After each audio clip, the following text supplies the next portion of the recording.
So I'll do an NP, no problem. Done with that. So that gets him out of the scribe position. This should be a real short one if anybody wants. You're going to take it, Lisa? Sure. Thanks, Lisa. Thank you. I hope everybody had a chance to look at 3 sets of minutes. It looks like I got January 12th, February 2nd, and February 10th. 3 sets, 2 up by John, and I don't recall who the other one was by, but they all I look think good. I only saw the 2 from John. Do you know who the other one was? The other one was Lee, and it was before my flood of emails. So look past my flood of emails, and it's right below. So with respect to the January 12th one, on line number 41, Tim, can you put it up? I like to, I don't switch between applications because I tend to fall out and disappear. Yep, hold on one second. Thanks, sorry. We're starting with Lee's. so Wednesday, January 12th, line 41. Sorry, is this from John or from you, Lee? This was from John. Okay, so let me pull that one up here.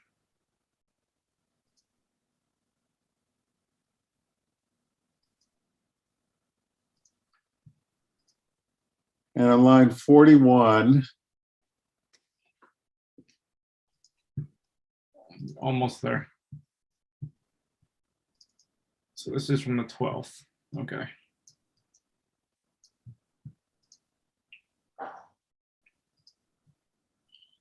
Line 41. I would delete the 3 words "and word format" because it makes no sense. And then on line 88,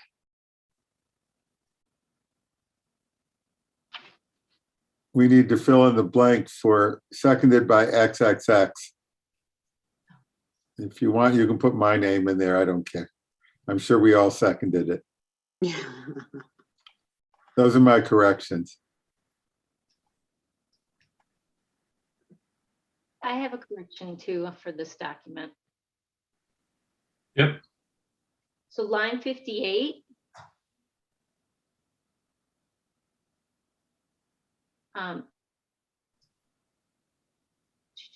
Limiting the use of leaf blowers to certain months. I think it needs to be outside of spring and fall cleanup or Yes.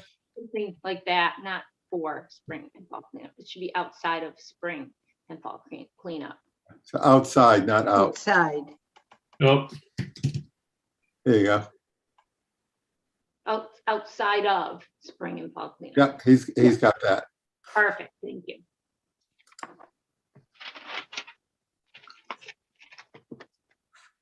any more changes on this one? Hmm.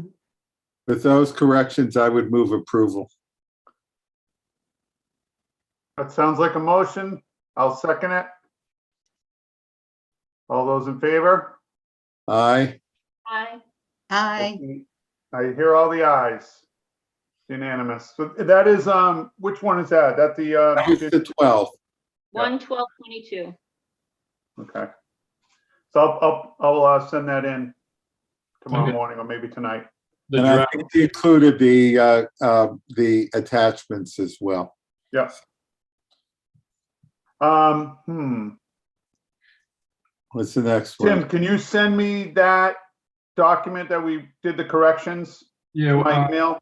yeah, what I'm gonna do right now is the same thread with everything else. I'm just gonna attach it into there. You can attach it to what? I'm gonna say corrected and approved Okay. draft I 3. just want to make sure I send the right one into. Always a good idea. Yeah, I'm gonna attach it right now. Okay, It's coming to your email now. Okay.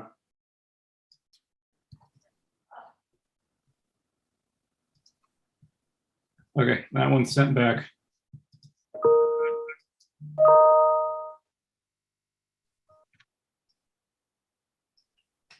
Okay, should I pull up any of the other ones now?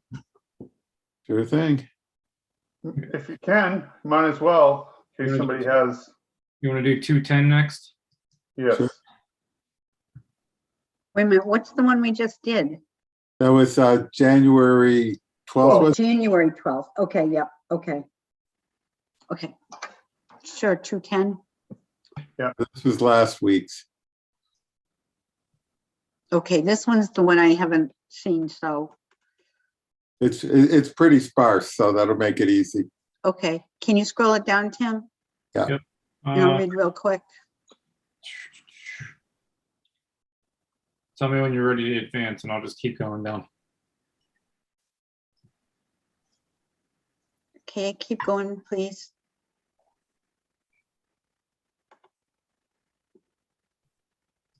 I think her name's spelled wrong. Fix it. Thank you. Oh, thank you.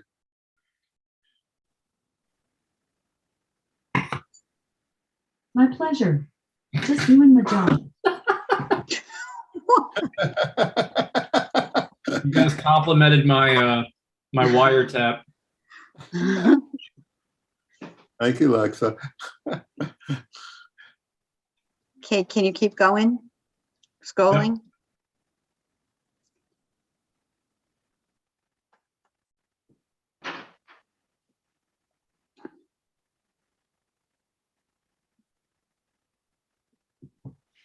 Okay, keep going, please.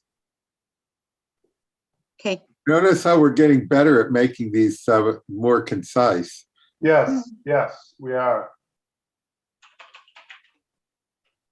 I actually used Cindy's as a template and then just sort of like worked on that. oh, I stole it from Lisa. And I think I took it from someone else, so good job, everyone.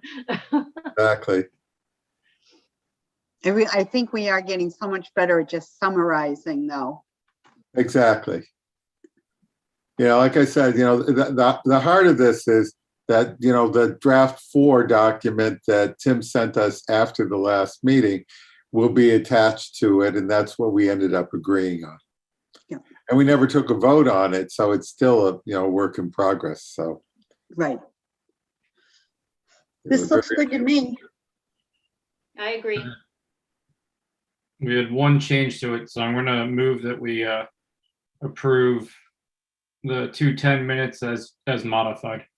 Yeah, I'll second that.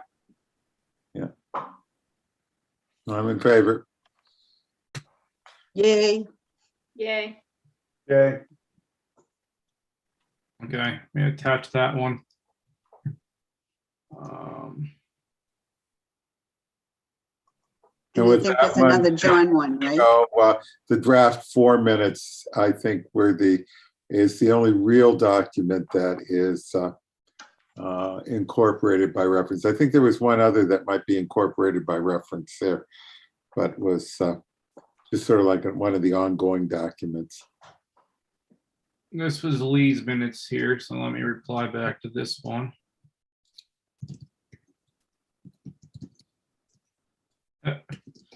Spell check things.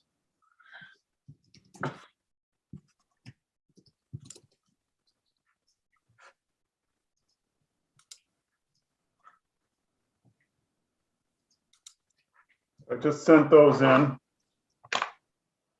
Boy, aren't we getting efficient? Yeah, The next one is from 2-2. 2-2, yeah. And then we'll be up to date. For like the first time, right? Pretty Be much. awesome. No, we were doing well for a while there. We just fell behind for a little bit near the holidays.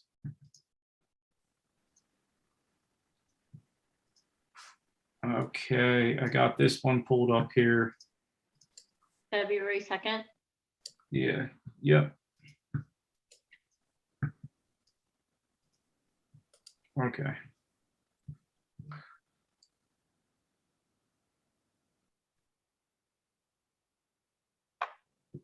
I just sent in the 10th. Cool. I'm just gonna add here 2022.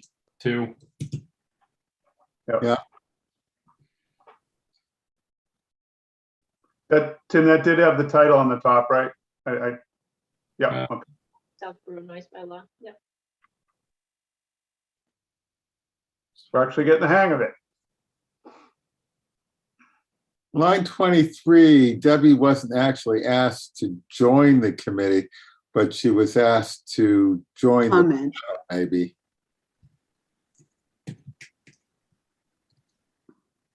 Yeah. Yep, that's fine. Yeah.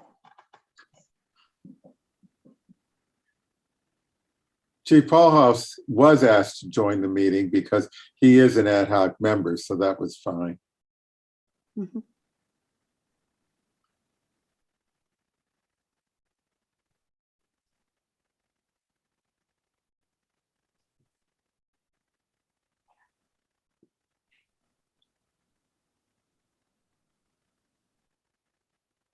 Is Heather's name right there? Nope. That's probably where I got her from, was probably looking at a wrong previous draft. Sorry, Heather, if you're out there. Is Chief's name right? I can't remember how he spells the last name. I believe That so. is correct. I can check. Yeah, that's how he has it as an attendee. He's out there right now. Yeah. Perfect. Chief, we're sorry.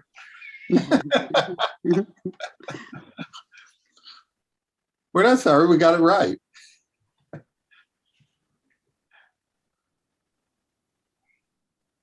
Am I moving too fast for people? Too slow? It's fine. Nope, just fine.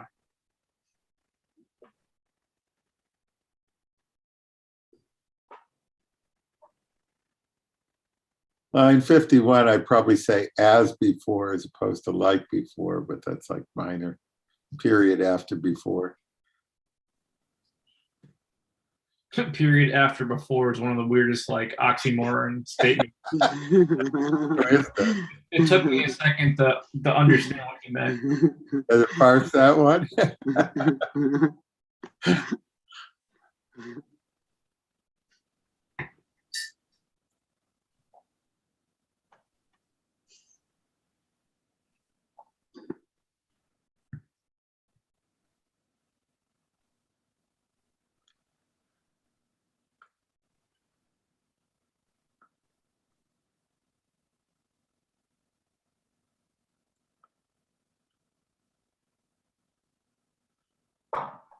And speaking of which, on line 67, Peter, put that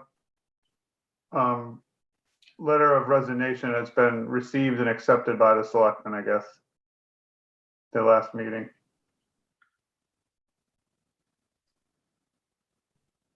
They never sent it to us, right? No. Okay. It's in the public packet though from the last meeting if you have any interest in reading it. From the selectmen's last meeting. Okay. They also picked a date for the town meeting. It is, Let me add it to my calendar. here it is. I'm gonna add it to my calendar. May 4th and 5th and possibly 6th. So it could be a 3-day meeting starting at 6:30 and it's going to be held at Algonquin High School. Really? In the. So is that what, Lisa? I was gonna say, is it outside or is it in the gym or? In the gym. They voted to do it at Algonquin so that way they can do it inside. And if they have to social distance or choose the social distance, they can have 435 people at 6-foot intervals inside that area. Any other voting may be limited to like, I think the max number was 320. And what time is it scheduled to start? 6:30 p.m. on the 4th and 5th. So this is a given now that they agreed to this? They, as far as I'm aware, and John was at the meeting, so he's coming over now from the attendee side. As far as I'm aware, they voted to agree on it on this last meeting. So unless I misheard them, which I don't think I did, that's what they agreed to. Okay. On these minutes, I just have one question because I got dinged on this before, when it came time to post it. We've got the My Southborough survey results as a referenced item, but I don't remember seeing it in the minutes that we talked about that. It was up there. Yeah, Tim brought it up, and I just referenced it because it's a Oh, there it is. Okay, got it. it's We're a all cheap set. okay. It was a cheap way to get people to go see the summary from my wife. Yeah, no, I think that's great. Okay, so we had some minor modifications to this one, but this will be the third minutes we approved, John, just to catch you up on. Cool. Yeah, sorry I'm late. I had a private issue with work.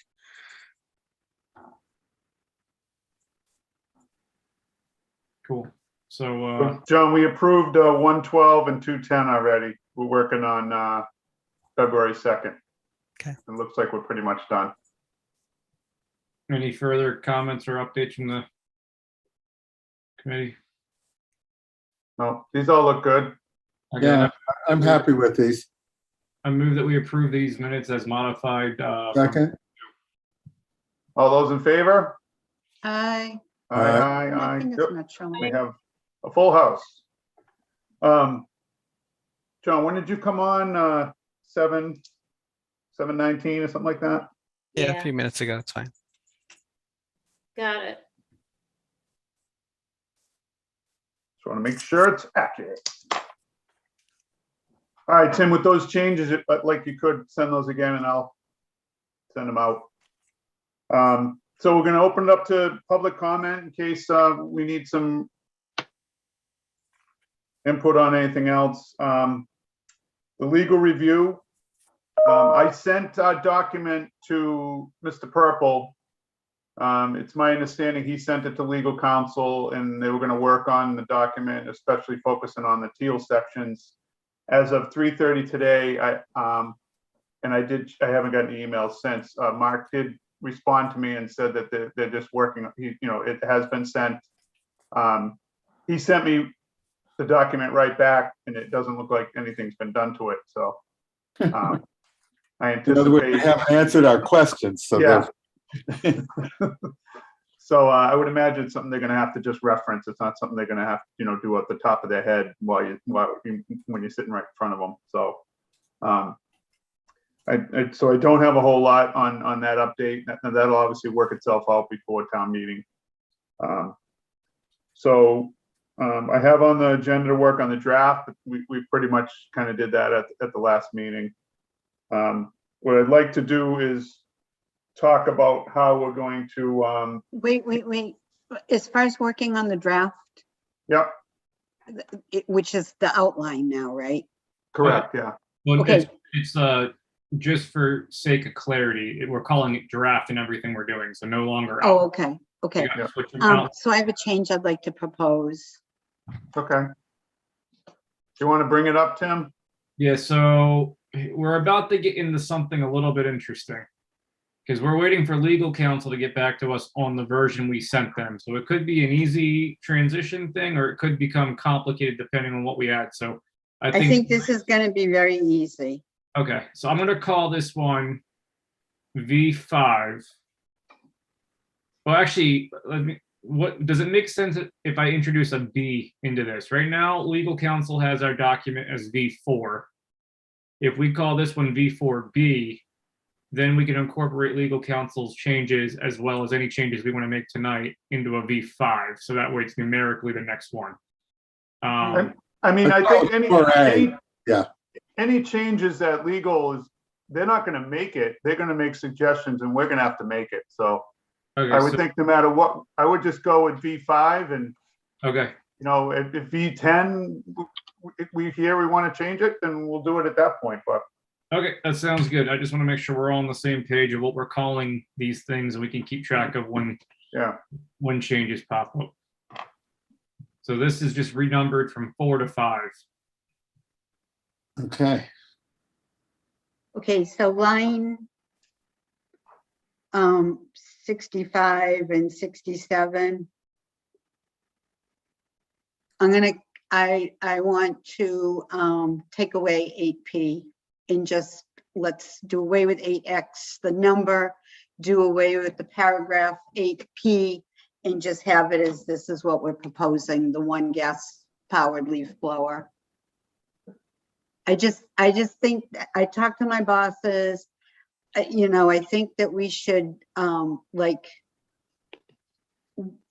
I just feel like we should have something that the group agrees to present. And so we're gonna back off on the 2 gas powered or more.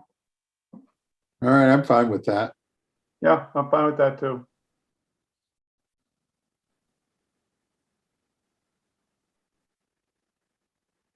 Nobody's against it, so let's do it.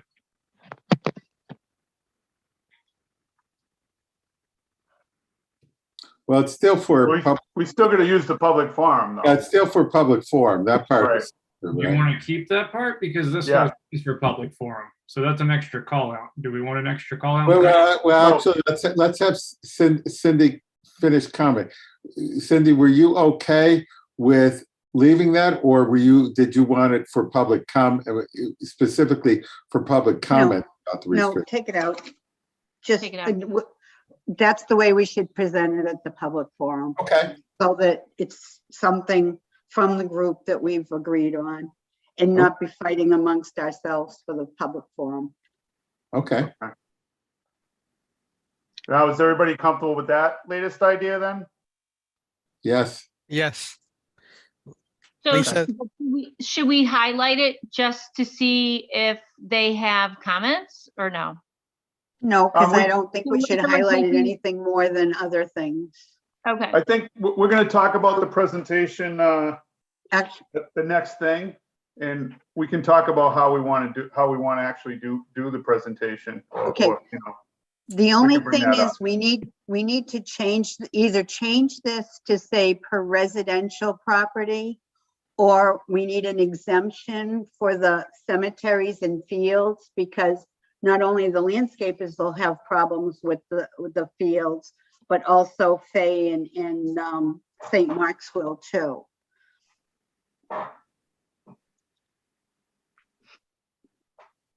so what's the So I best think it way could to be phrase that? Sorry?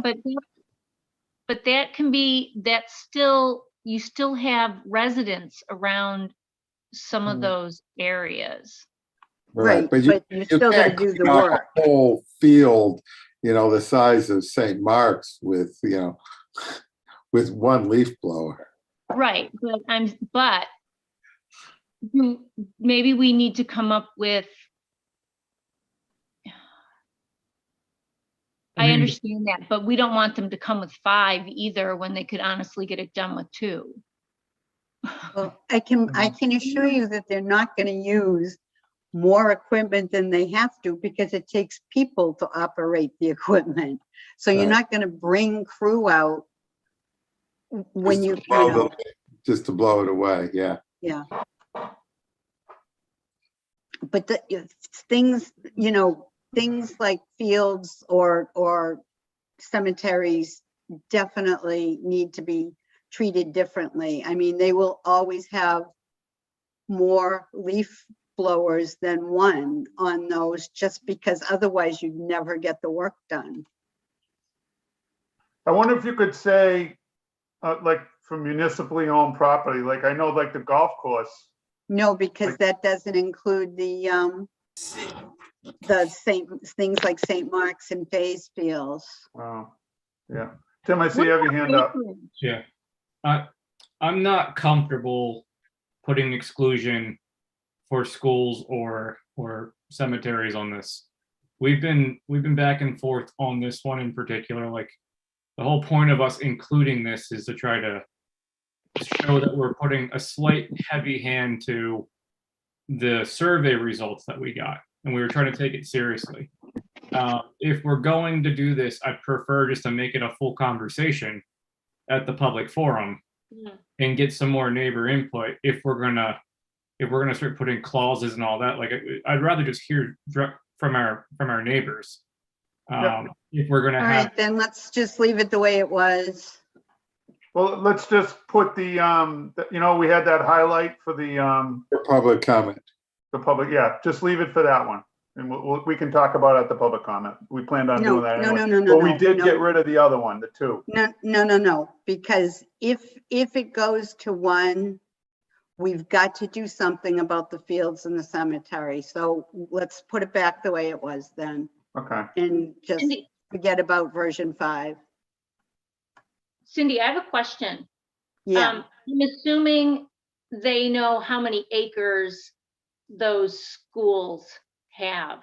Could it be determined by like 1 leaf blower per, or maybe it's 2 leaf blowers for a lot over an acre or something like that? I mean, maybe we could figure something out that way. I mean, because I mean, I don't know what most of our residential areas are, if they're at I an mean, acre or well, more. what do you do with something like well, Ken's, they probably don't blow things. They don't care if they have clumps. They do.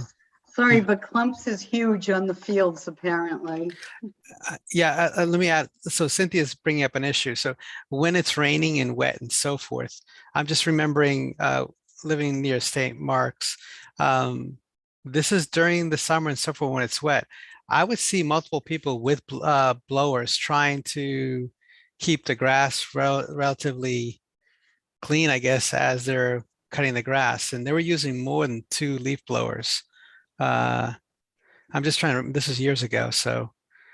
Well, in the cemetery too, you're gonna see more than one, more than 1 or 2 being used because like when we do the big cemetery, I mean, we've got a crew there for a good part of the day. So people are working in different sections at different times. so I got a question about this one. And I know what I'm about to say is going to be an interesting statement, so think about it before you reply to it, because I'm trying to formulate it as I say it. Mhm. All of this stuff only matters if somebody calls the police on you and complains about the noise level. So if it's a property where the neighbors aren't being bothered by it, then you're not going to have a phone call to complain about the activity. So are the properties and things we're talking about large enough that they would only cause a problem in certain areas, that more than likely it wouldn't be a normal problem? And if we have a restriction that says 1 or 2 in this thing, unless they're being excessively loud, that's the only time you're ever going to have a problem where the neighbors would complain and they'd actually call and file a Yes, but complaint. what if someone decides to be a noise police and goes to the cemetery and says, oh no, they're in violation? It's like, The police have to enforce it, and then at that point, they write it up, they cite it, they do their work. I mean, I'm not trying to give them extra effort here, but at the same time, I'm wondering if some of these aren't as much of a problem as they could seem to be. And this restriction is here really for the time that it is the problem for the neighbors that are having the issue. It's here, it says it. I'm not trying to, I don't want us to have something overly restricted that we can't uphold. But at the same time, if you have a huge property and the way noise permeates across the space, you're not going to be annoying your neighbors because you have the distance of physical space to separate how loud your sound is. So if they're blowing the fields at St. Mark's, for example, St. Mark's is not near another residential property that they don't own immediately on the fields. None of their neighbors would complain about the noise level because of how much space is physically separating the building. However, a property like, there's a handful of properties downtown, right? And all the neighbors are right up against those properties. Those properties are a different thing because those neighbors would be annoyed by it. So yes, one of them might get away with something because of what this says, but they're also, if they're dealing with a property of that size, they're much further away from their neighbors, therefore sound is less of an issue. No, I think you misunderstood the comment that I was trying to point out is this doesn't say anything about you've only got a complaint if you're a neighbor. What I was trying to say is if someone decides they're going to police this bylaw and they go around and they see multiple leaf blowers being used on the cemetery or the fields, even though they don't live anywhere near it, but if they complain to the police, then the police have to enforce the bylaw. So So- I hear that, and here's a note that I just want to point out. The following activities are prohibited if they create noise. This could be interpreted as the St. Mark's piece isn't an issue because you're not considered to make noise beyond the area that where the work would be the property perimeter. So it could be interpreted that way. Potentially, I mean, depends on what face level you take this at. I'm just pointing it out. Lee, you have your hand up, and I see you, John, too. I don't know which one was first, but I think John was first. John, go ahead. So the question I have is, this is about noise density. So I think we just need feedback from our neighbors and so forth on this, but I'm more, now I'm inclined to 1 gas powered leaf blower per 2 acres of property or some metric like that. And therefore, most properties, it's 1. If you have a large estate, it could be 2. If you have a cemetery, it could be 4. Just trying to be a little bit of flexibility, but I am interested in something of this language because it's clear our citizens have, the ones that participated, provided some feedback that they want some control here. And I applaud Lisa for, pushing the committee to have this discussion. So Maybe okay, we Lee, can go look at, I'm sorry. Yeah. I'm going down that same that same line. I was going to ask first with a question to Cindy. Cindy, on a place the size of St. Mark's, how many leaf blowers would be reasonable? Because they're 250 acres. I just looked them up.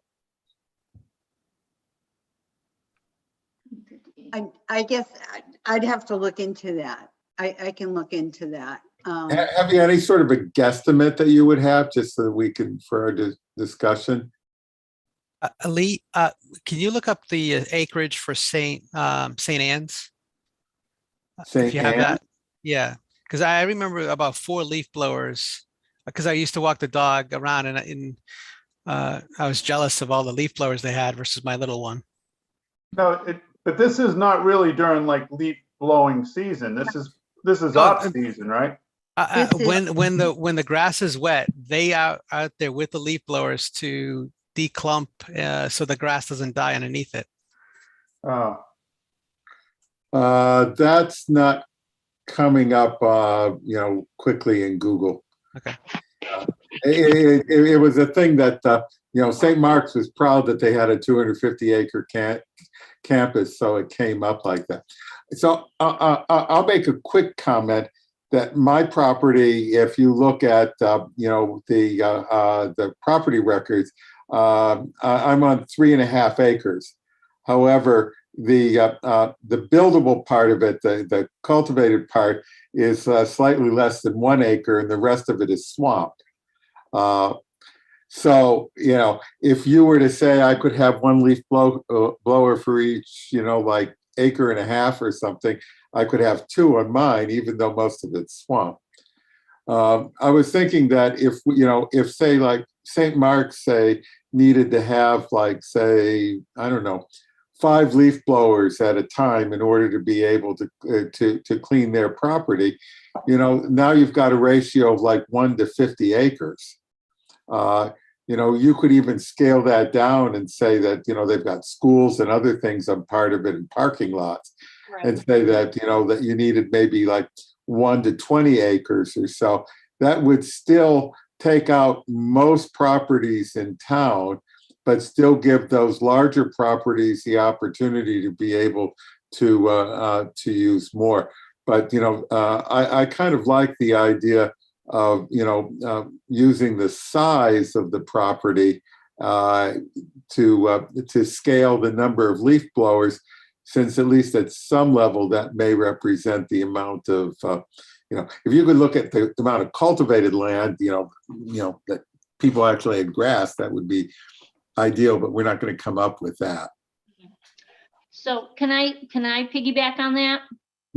Please. So we are trying to create a restriction off of spring and fall cleanup. And so what if we say one for so 2 acres is 1, and anything over 2 acres, you get 2.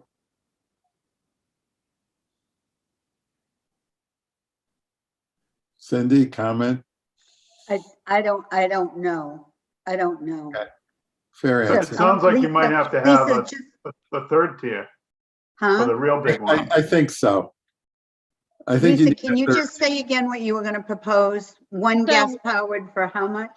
2 1 gas acres. power for up to 2 acres, and over 2 acres, you could have up to two gas powered. Really, I mean, honestly, I would much rather have just handheld, not the riding blowers that they use, Yeah. because during this time frame, because we're trying to just reduce noise. It's not leaves that they're cleaning up. That's what they were produced for, were leaf blowers, not grass clipping blowers. So maybe that would address some of the larger. I don't think you need to have that last half of the sentence. during this time frame, yeah.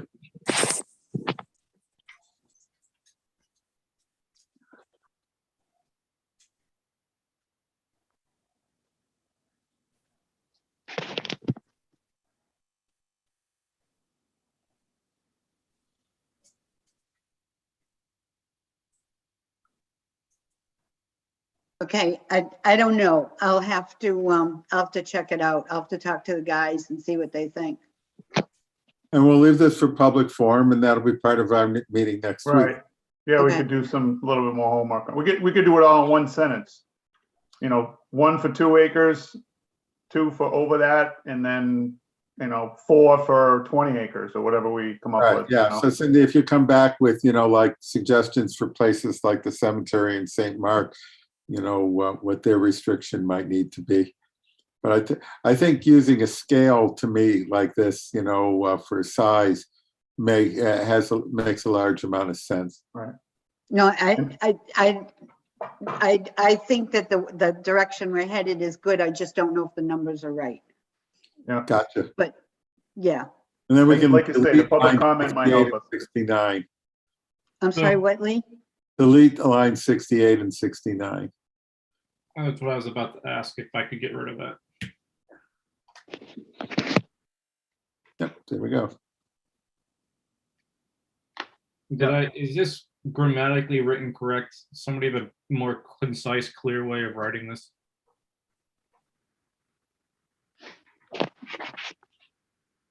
I'm working off my phone, guys, sorry. I think you can change for up to. Oh, no, maybe that won't work. Wait a minute, never mind. I was gonna say. and I would replace it reverse with that whole of. thing. Huh? I would have the red at the beginning of the sentence. For up to 2 acres of land, size, 1 leaf blower can be used, and for over 2 acres of land, 2 from, and then give the time period. If I'll flip that all around. Or what if you leave it from June, only 1 gas powered leaf blower is allowed for up to 2 acres of land. Land over 2 acres can have a maximum of 2 in use. Oh, wait a minute. Well, I'm not sure you can say a maximum of 2. I'm not sure. Gotcha. Well, Why we're don't just, we not spend a lot of time wordsmithing it and let me just check it out. So Yeah. That's here's, probably good. here's where we're at on that front. We said we would post this draft in advance of the public forum, which is next Thursday. So we need to get this draft kind of approved, or not, whatever, shareable format to go out. So we could always fix it at the beginning of the next meeting, but which is the public forum, but we kind of need to land somewhere that this can be shared at the end of this meeting in a format that we at least loosely agree that it's the right direction, maybe needs some more wordsmithing. I think that where you have 4 up to 2 acres, if you just say one time of up to 2 acres, that sounds fine. I think it's fine the way it is. I'm sure it'll change. We'll get feedback. People will ask questions about it. Yeah. The other idea that I just had was from September or whatever, we could do this, and then we could say down here as like a bulleted point, like an indented piece, only 1 gas per land up to 2 acres, and then we could write this like the same thing. 2 gas-powered leaf blowers are allowed. It could be something like that. But I don't know if the maximum of 2 will work. The cemetery is a big, huge place. Right. They may be working on the front and the back at the same time. So if they have like 3 crews out there, there would be more leaf blowers going. I don't know how many they run. So I'm a little queasy about the maximum. Here's another weird little caveat to this too. Are they all one contiguous property, and does it matter? Because like if the cemetery, there's 2 different cemeteries that I know about in town, right? And aren't they connected by a maintenance shed and a walkway? But No, that's all one cemetery, the front and the back. okay. There is a second town cemetery. It's the one beside the library, Okay. which is a very different situation. Yeah, because I was wondering if it's technically 2 different properties, that changes the the approach. Yeah, it's not. St. Mark's has like, I don't know, 30 different properties that they actually own. So technically speaking, even though they have one giant campus of acreage, they technically have however many parcels. I hear you. Yeah. So should we change property to parcel? I don't know, because I mean, technically I have 2 parcels and I have less than a quarter acre. So, but it's one property. It's deeded as one property. Well, it's deeded that way, right? Yeah, I agree. I think I have 2 parcels as well, because I've got the shared driveways separate from the rest of my property. I think we're close with this. I don't think we need Yeah, I to do too. spend a lot of time really beating this up if we think that this is the right approach. I left it in red for now. I can make it black if we're okay with it, but I left it red for now to try to keep track of changes that we have from B4. Well, I'm not. Oh, Cindy, we're not locking this in. We're just locking it in for a draft, so to speak. So it's not like it can't change, but it's a topic to discuss. So if that makes you feel any better about it.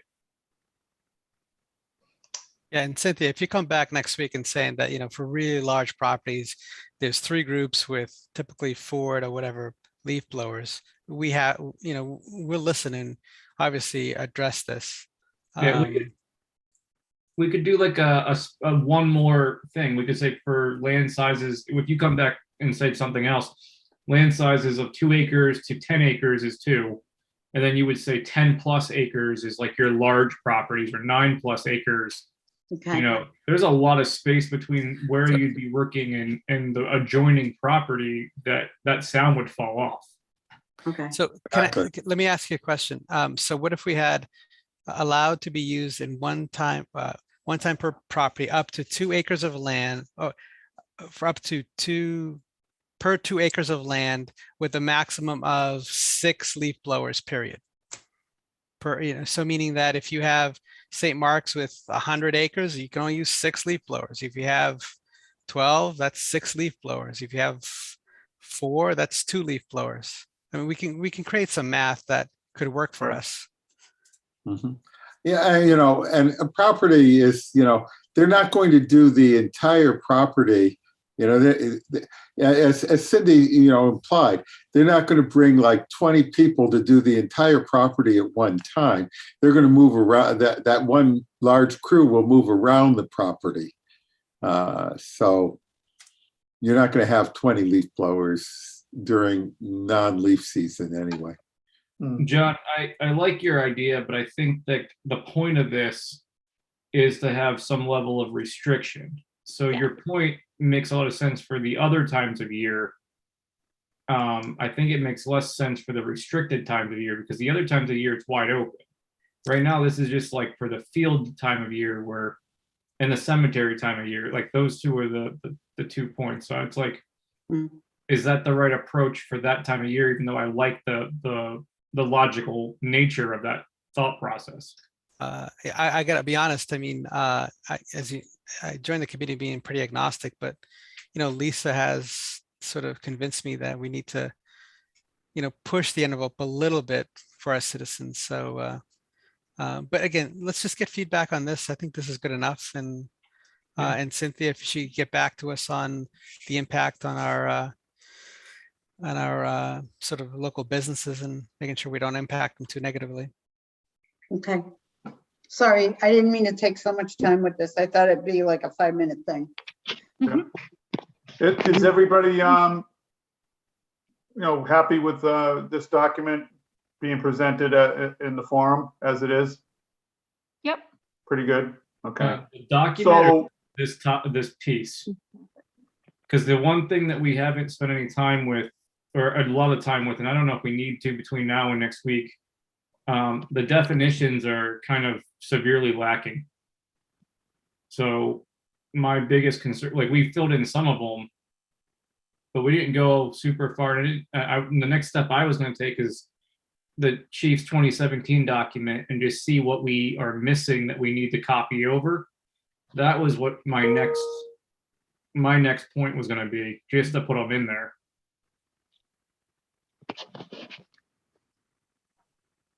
So if we're okay with not having the definitions completely filled in for next week, which I'm okay with it, we could just kind of shelf that for now so we don't spend a lot of time on it. But I don't know that we need much more than what we have.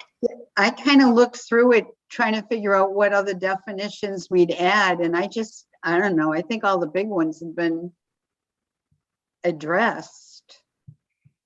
Lisa, go ahead. You have your hand up.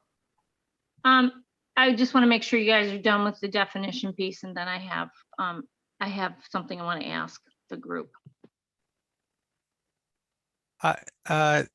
Isn't there like emergency conditions? Chief Policis had some notes. So I think Tim is right. There's a little bit of work we need to add to this section, but we can do that beyond the public hearing. Yeah. Yeah, I mean, it's not going to change the bylaw. It's just giving more information, right? Right. So, yeah, I think it can wait. All right. Well, having that, we'll leave that as is then. So the public forum is I can't see Lee. Is Lee here? I'm here. Okay. I came back.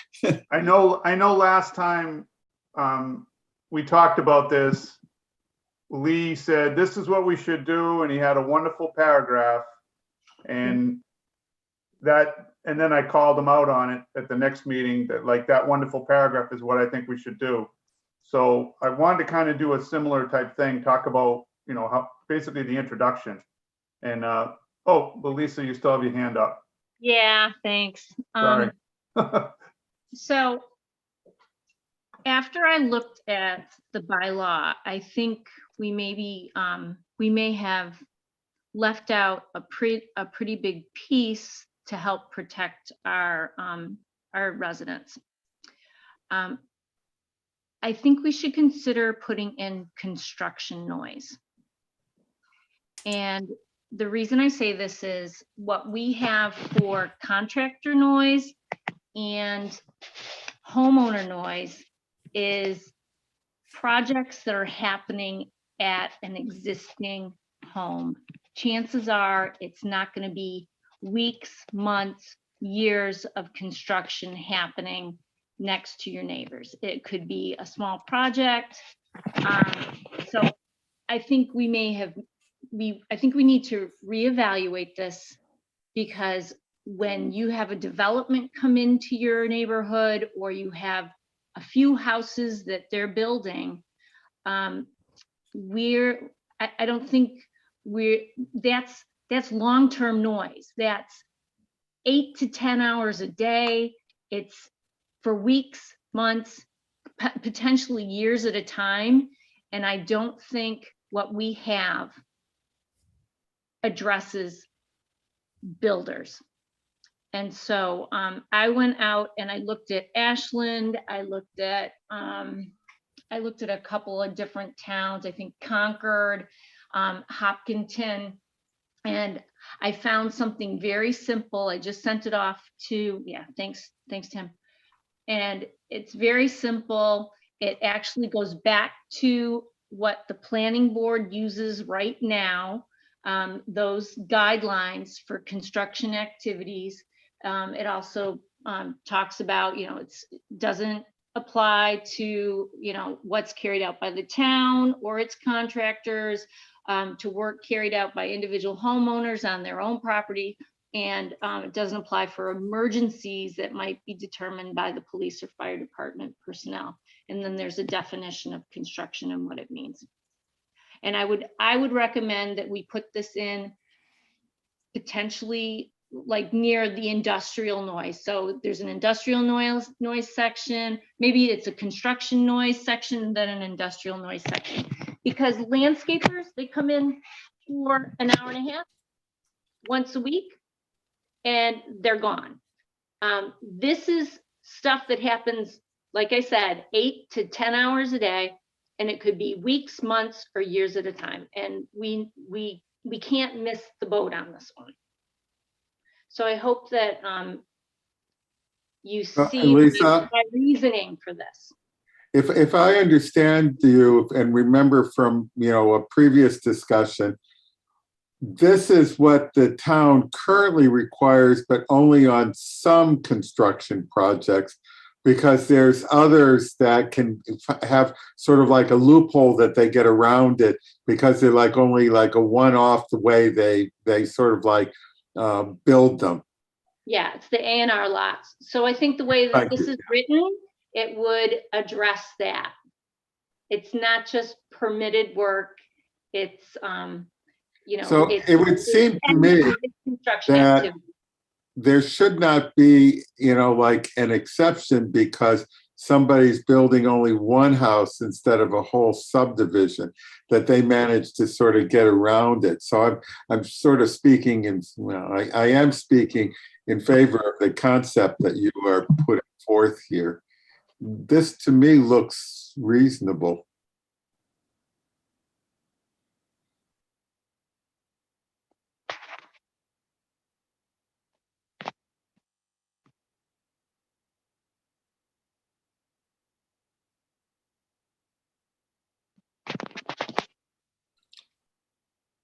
I'm having a hard time disconnecting this from the contractor work hours and how it's specifically different. Because this is site work. It's someone's coming in with large equipment. It's not like, oh, I'm going to have the painters come in and it'll take 5 days to paint my house. This is long-term construction. They're doing site work. They're erecting a building. They're creating driveways. There's the potential for roads, etc., or private drives happening on these sites. And even if it's just one lot that's being built, there should be guidelines around the hours, and there's the potential that this could last for, over, years. It could last years. And so what we created initially is more so if you have a homeowner in an existing house who's bringing a contractor in to do work, or they do the work on their home themselves. So that's a little bit different. Sounds like we need a definition for the contractor work in our definition section. To Definitely. go along with the construction work I definition. thought we had that. Didn't we? We don't have that in the list. Correct. Chief policies. Yeah, contractors and homeowners. Renovate, Include but not limited to. Right, but I think we need to be specific as to what kind of work it is. Similar But to we what. could just add in builders, right? well, no, because we're trying to be more restrictive on people who are like building whole houses. Okay. So I have my hand up. Can Go I have ahead, a Cindy, turn? go ahead. So my little dog that I was sitting last week, I brought her home on Friday, and her new home is in a development that's being built. There's part of the development is finished. Part of the development is probably got construction going on for at least another year and a half. I get what Lisa's trying to do, but you can't, if you choose to live in a construction area and be, one of the first homeowners or whatever, you can't say, okay, I'm in my house now, I don't want to listen to anybody else. I mean, if you move into a area that's being developed, you kind of have to expect that. The people that were there first listened to your house being built and all the other houses between you. I mean, this development was enormous. I couldn't believe how big it was. And I don't know. Go ahead, Tim. My only real piece that's different about this, maybe I'm missing something. 7 and 6, so it's 1 hour less on the weekdays, and it's 4 hours less on a Saturday. Am I missing something? That's the major piece here, right? It's just a further hour restriction off of what the other standards are. But this is continuous work that happens. But Yeah, it's but it doesn't say any of that. but I guess my question is It's the type of work. the No, type I of see what work you're is, saying. the type of work is different, but it's really only just limiting it further on hours, because it's not really, nothing else is really changing besides the hours for that type of activity are more restrictive. Right? That's the big difference between the current contracted work noise standards that we already have written.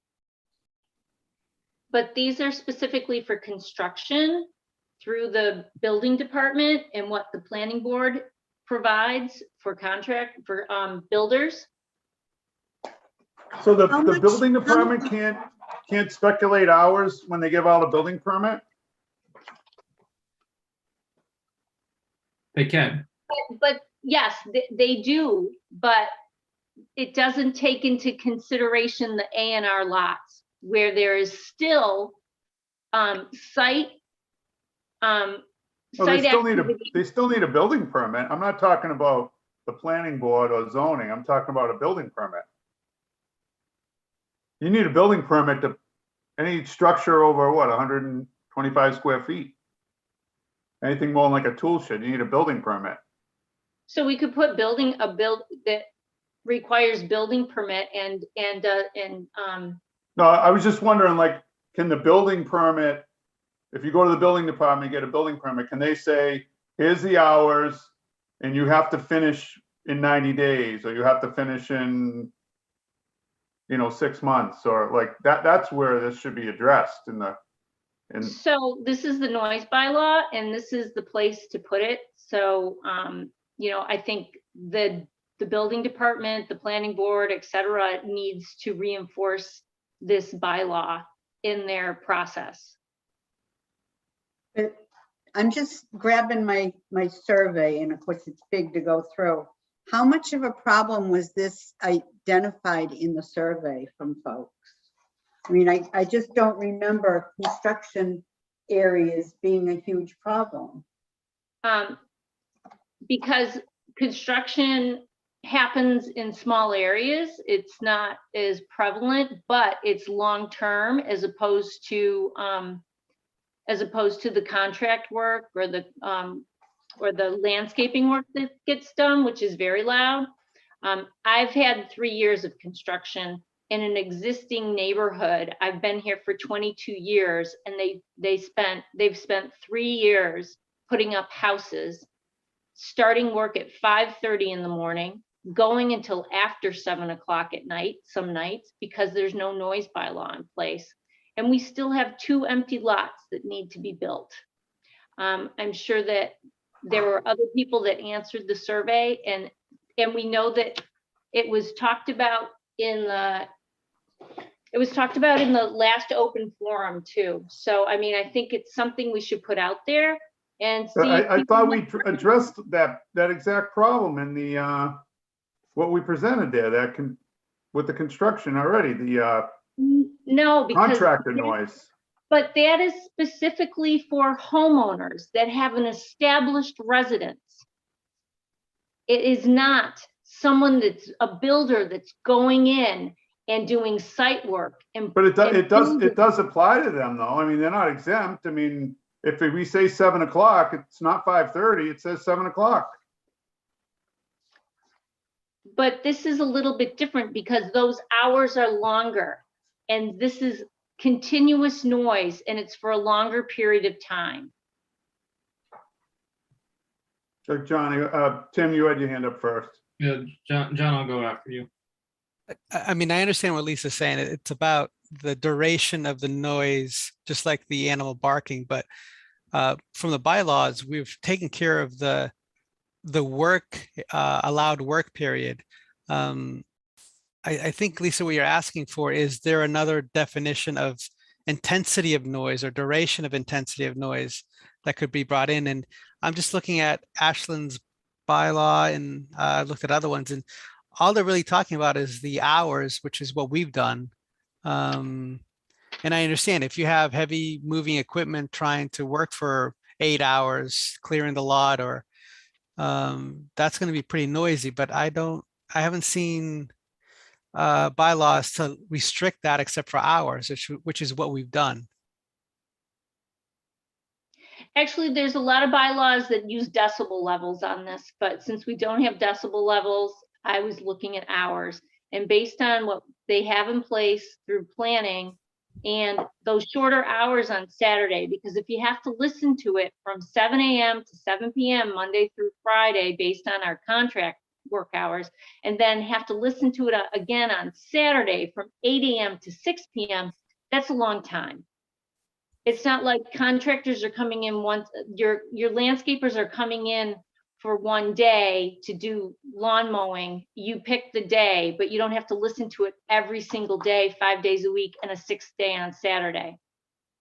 And it's continuous. It's trucks coming up and down your road. It's deliveries coming in. It's big tractors sitting there, noises, beeps, beeps, beeps, things being sawed, pneumatic guns, compressors going off. I think it's a very different noise. So Lisa, what is your recommendation to address that issue? Because I think out of the box all the time. I just don't know the house has to be built. They're going to use pneumatic guns and they're going to use compressors. So they need to stay within those time frames. Which is what we have documented. No, but I'm saying they're shortened time frames, specifically for construction. And Go- it's go ahead, not on Tim, you Saturday. still want to be up, heard? I think there's people out there that would say, don't let them work on Saturday. My question in the definition is, Lisa, you said about this is only for people that aren't doing like an addition to their house or something like that. But this, everything here says specifically erection, substantial repair, alteration. So if there's a homeowner that's doing an addition on their house, they're stuck in this construction noise space. So they would still have the extra restrictions on the hours. I understand the point. I don't know if I'm supportive of it past our contracted work noise standards, because I think we made an attempt to start working on it. I don't know if I'm overly comfortable doing, especially Saturday hours. I don't know. I'm somewhere conflicted in the middle of this one. Go ahead, Cindy, you have a hand up. I was just flipping through the survey, and I could really only find one comment about construction noise in building houses. But I still think that our intent when we started talking about contractor noise and homeowner noise is we talked about anybody who's getting paid to do work. And I think we're gonna have a real problem trying to single out another group and make that even more restrictive to them getting their business done. As somebody commented, the houses have to be built. And I'm uncomfortable with it. I really am. Yeah, I did think that with the whole getting paid contractor, that was gonna cover her exact problem. But it's not, but that's a homeowner that's contracting with the contractor. This is a builder that's coming in. There's not a homeowner at this point involved a lot of times. They're in their building. can we do, It's a can we builder. use something unoccupied properties or? I think John's going to probably have a prolific way Go ahead, to. John, you have a hand up? So it was on our public hearing. Karen McGridge from Parramenter Road talked about where her land or her house was. For years, there was a development being built, and the noise lasted for years. That seems a little unfair. I mean, I understand a few months and so forth. I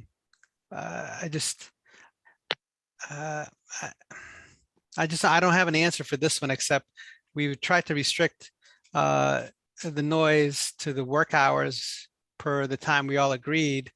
I don't know how to go beyond that right now. But I do remember Karen talking about, the frustration she was dealing with because it lasted for years and years.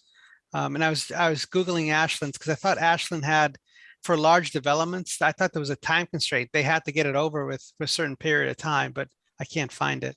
So Great. piggybacking on that, I don't remember this whole A&R conversation to the right level to speak exactly to it. But if we put in here in their contracted work noise sections, a number 3, and we wrote down, I'm trying to find the right word, like builders or some word that means people that are, building a development or, properties or like that to sell, some proper word. Builders must get or must have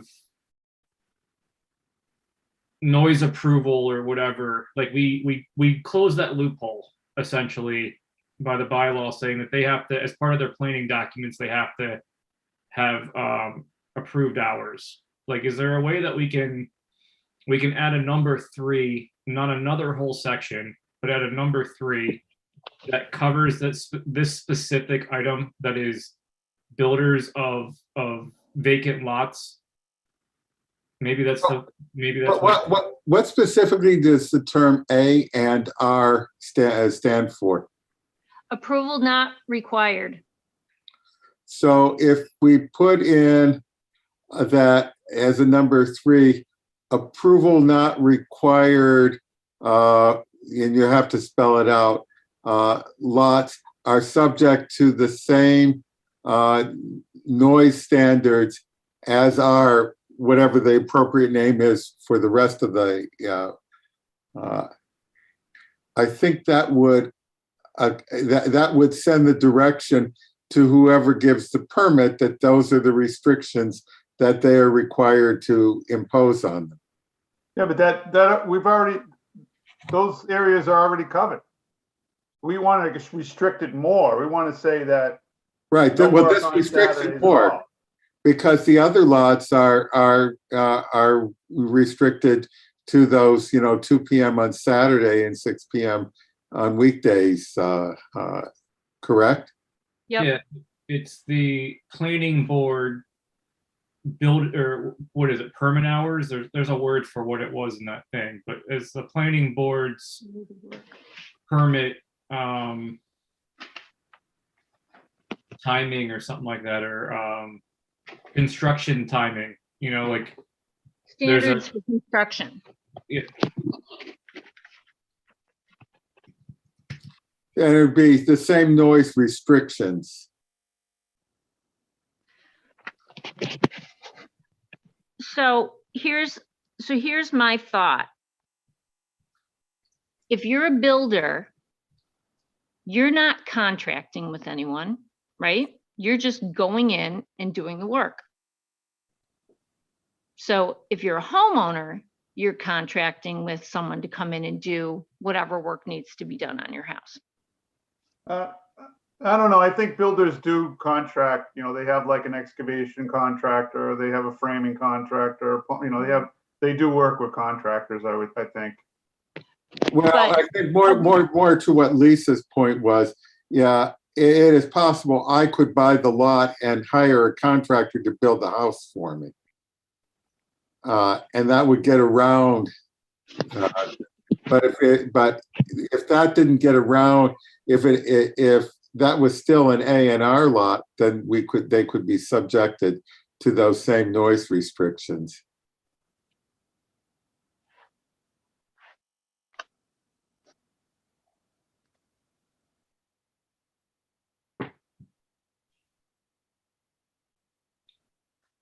I think it's very different work.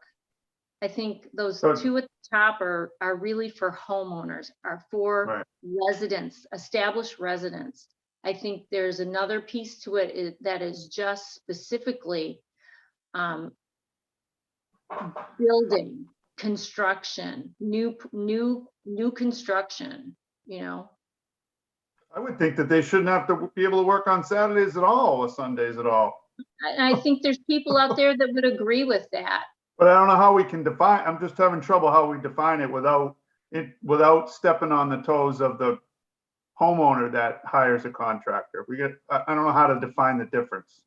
So I don't know if we can say if it's a property that is, never been issued an occupancy permit, or I don't know how we can define the two, but I'd love to. Go ahead, Cindy.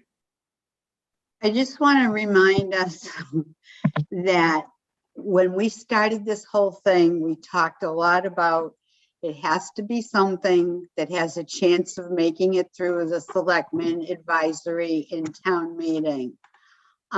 This town has several large builders have their businesses in Southborough. And if we set up more restrictions for them, I think that they've got an awful lot of firepower to get this thing shot down. It's my opinion.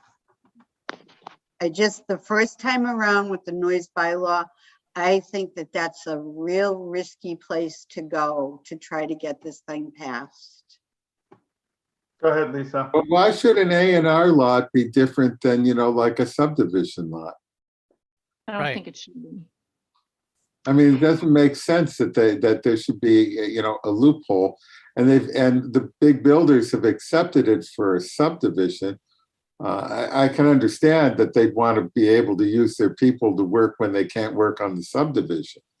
So I understand the business model, but So Lisa, just a little point of education. So what's the difference between what Lee's talking about? The A&R lots don't have to abide by anything and the other ones do? Or neither one of them do?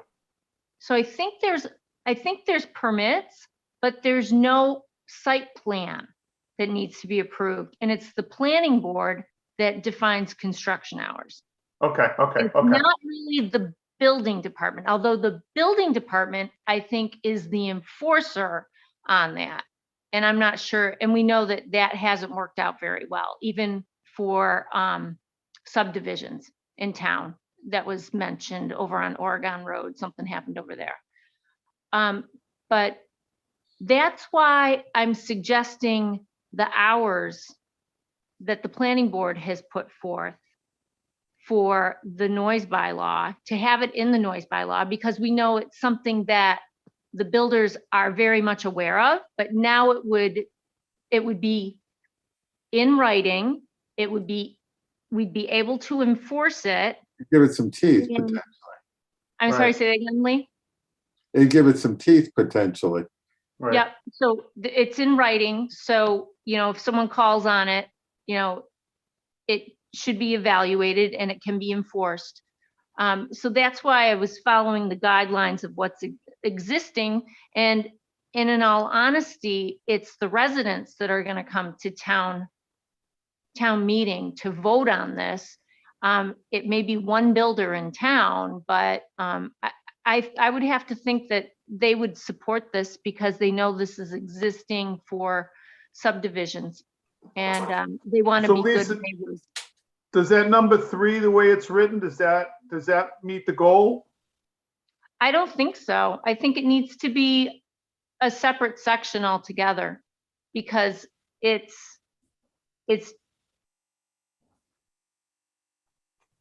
I think it needs to be a separate section altogether, so it also includes subdivisions, so on and so forth. It's site plan, it's site work, it's new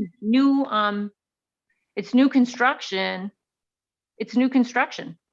Yeah, but isn't that what that is? Approval not required, new construction?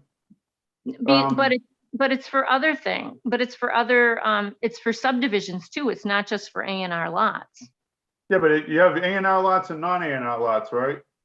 No, it's A&R and I think subdivisions, or I'm not exactly So- sure. I'm not the expert on this, and that's why I thought it was important to have a separate section, because the first section is really it's pertaining to residents that either hire contractors to do work on their existing residents, or they do the work themselves. So is A&R not the right word? Should this just be new construction lots, new construction houses? Like, is the word not A&R, is the word new construction? Is that? Because that's what we're talking about here, is new construction. I don't know. I mean, honestly, I think maybe we could have someone from planning or building kind of chime in on this and give us, maybe a better definition. I mean, Maybe I thought when we talked that we had the planning board regulates subdivision and they meet the hours, so that's kind of handled. But there was this loophole of this approval not required, so it's outside the guidelines of the planning board. And that's what we want to kind of address. So what we're saying with this is that it has to meet those same standards to be uniform. That loophole fills what the planning board deals with, which whatever hours they agree with, which I think we're all pretty good. And that new section, that kind of that loophole, it tightens it up and it says, oh no, we're going to cover those in the same thing as the plan. So even if they change the hours, it'll still apply. Yeah, no, I don't think this is the place for it. And honestly, it would be good to just have construction noise as its own thing so that the planning board and the building department can tap into it as their own section. Because under this one, because it's number 3 under A&R lots, it looks as if it would follow what is listed above. Those hours. It's not similar to what the planning board has outlined for permitted subdivisions that has site plans, for site plans. I think it just needs, I think we need to have its own section. I think it would be confusing to have it here.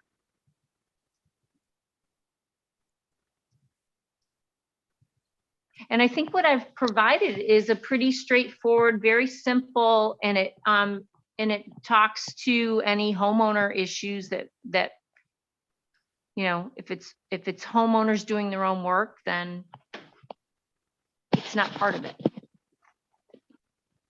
And if there's anything, you know, if something comes up as an emergency for the town and they have to do construction, that, you know, they're exempted from it. Go ahead, Tim. I have a really hard time right now with just the words. I don't have a problem with the idea. I have a problem with the way the words are written in the construction noise. That makes me uncomfortable supporting it tonight. The construction noise, and then reading the definition of this, it's too much not separated from what I think the point is of the additions and that piece of it. It makes it seem more restrictive than I think it's intended to be. And that's why I'm just not supportive of the language of what it says. Like the idea I'm supportive of, just not the language of the way it's written. So, I mean, for where I'm at now, I feel like this could be something that we could pick up next week. We could bring to the public forum. I don't feel comfortable putting it into the document that we would share with the town at the end of tonight, with where we are today. How about, well, we have the public forum, starts at 7. Could we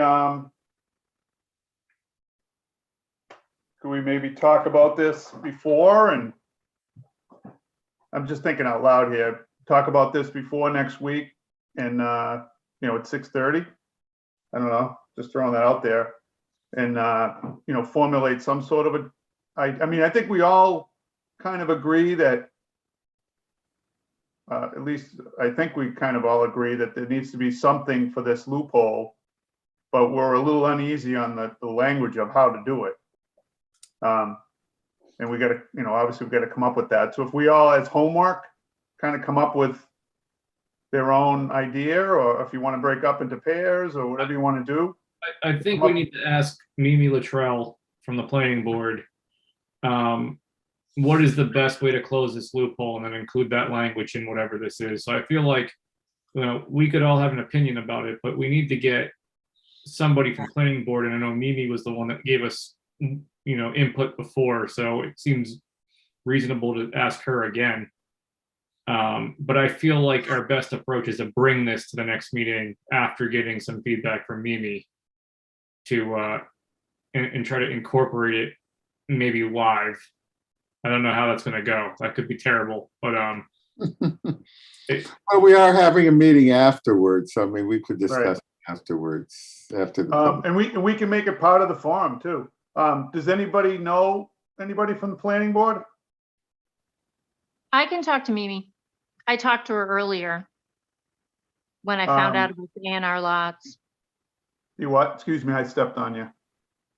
I said, I can talk to Mimi because I talked to her about the A&R lots and the construction hours and see what kind of feedback she would have on this and how we're trying to position it within the noise bylaw. Okay. actually, I know there's a few people that I could send it out to and see what they have to say from planning. We're talking about it tonight. Why wouldn't we just put it in the document for consideration? I'm not comfortable with putting it in at this point, just because, I mean, Lisa, you even said, well, I'm not sure how this works, how that works. I mean, here we are, we're trying to put something up as a possible restriction, and we've got a whole bunch of questions. We don't really understand how this Yeah. this A&R thing works and what it applies to. It just makes me very uncomfortable. I'd like to offer, the only way I would be comfortable putting it in tonight is if it was an addendum and we just pasted it into the addendum as written, but not as part of our actual draft. It's just, further consideration addendum. Why don't we do that? Put it at the bottom of, of the document, and say, that, essentially, for further discussion, but in particular, so that, then we bring it up, that we'll explain that there are these approval not required lots that can, essentially make noise whenever they want. But somebody building a subdivision is subject to basically these rules. And, should our bylaw address that difference?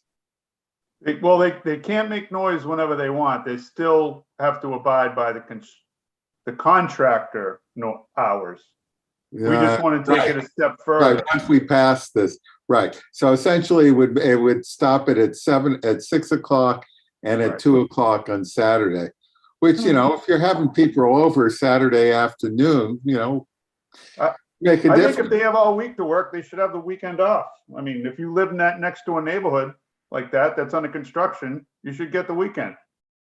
You've dealt with that noise all week. Yeah. I wonder why. I just don't know how to I'm do that. sure that the planning board or the building inspector has had complaints about these sorts of things before. I wonder why they've never addressed it. I don't think it's in their purview of what they're responsible for, because I think this is specifically the A&R lots. I think that's specifically where the problem is. Which is why, this whole thing this feels bigger than it needs to be to me, which is why I'm kind of caught up on it, because I don't understand enough things to have a real educated opinion about it. But I think it stems from one specific loophole that they don't have to go through major site plan review, and that allows them not to get the same restrictions applied to their building permit, which has the restrictions of the 2 p.m. on Saturday. Right. Go ahead, Lisa. But there's history, even with site plans, where builders don't follow those hours. And when there were complaints lodged, there was no enforcement. And so by placing this for any type of site plan, any type of new construction, it is now in the bylaw. People know that it exists, and we need to be very specific on how it will be enforced. And so that whoever the enforcer is knows exactly what needs to happen. So we need to try to be as specific as possible around enforcement for the bylaw that we are creating, so people know what they need to do. To further explain this, Lisa, I'm adding new builds into some of this. Please correct me if this isn't the idea of what we're trying to get across here for what we're going to include. But I added up here, I added standards because everything else was called standards. So, and then for new builds, and then it'd be new construction, and then it'd be new construction, a definition. And obviously we need some more wordsmithing in here. But that would be the context to separate this that I'm getting caught up on construction versus new construction. So you're concerned about putting an addition on an existing house? They must have permits. I don't know if, and there must be a site plan, but I'm not sure. So that would be a question for Mimi to answer. Is that something that, if they get a permit and a site plan for an addition or potentially a new building on a parcel of land, do they have to follow those construction hours? Or do they need a site plan review? I don't know how all this exactly works. If you're doing a permit, does that require a site plan review Yeah, every time for like residential properties? I think so. yeah, because it has to be inside the setbacks. Well, it depends what you're, like you're doing. It's true. I mean, a site plan is a type of drawing, I'm reading from the Wikipedia, which shows existing and proposed conditions for a given area, typically a parcel of land, which is to be modified. Site plans typically show buildings, roads, sidewalks, paths, trails, parking, drainage facilities, sanitary sewer lines, water lines, lighting, and landscaping and garden elements. So not every piece of construction or renovation is going to need a site plan. If it sits on the, in the existing footprint, it won't need a site plan. Right. But an addition, by definition, would, Correct. unless it goes vertical. Right. Yeah, it would. Unless That's it the goes first thing they Yeah. ask you for is your site plan for an addition. But Yeah. what about going vertical? Same thing? If you stay within your same footprint but go taller, is that still? As long as you're probably within the limits of what the Right. town has for vertical Yeah. height. Okay. I'm surprised, very surprised that the building department has totally avoided any input and resource for this committee. It's boggles the mind that we've reached out many, many times. This is a opportunity that they would have to address probably some problems that get called into their office. And not any interest at all, and it's not my job type of thing. It's very surprised. I don't know what's going on over there, but or who the people are, or if it's a person or a part-time person or what. But I'm just surprised at the lack of interest and even a resource. You can't even get them to call you back. So my other kind of qualm with this too is the definition. I know what it's supposed to do, but it's kind of broad reaching. So I kind of like limiting it to where the property is of the new building, because somebody could be having a piece of equipment delivered to their house or something. And I know that this isn't for specifically the homeowner piece, but like the homeowner piece, what was it, John, did you mention something in the past about a neighbor getting a skid loader delivered or something like that? That technically falls in this definition space, and it's kind of like a gray area for me just because of the clarity. So if there's a way to define this to the location of that new build property, then I would be more in favor of this and have less concern. I didn't, but I did have construction, and it gets noisy when they drop that thing. I mean, I want to do the best to do it. I want to make sure that the purpose of this section is clearly defined, and the way the definition's reading right now, it's kind of ambiguous. So it's kind of, I just want to make sure that we're doing what we're trying to do here. This seems to be an Achilles heel at the moment, and it's just because we haven't spent much time on it. So if we want to weaken the bigger thing and not get this exactly right, then we have that opportunity in front of us. I just want to make sure that we're clean. I don't think we can use the word new in line 195. It just doesn't work. Yeah.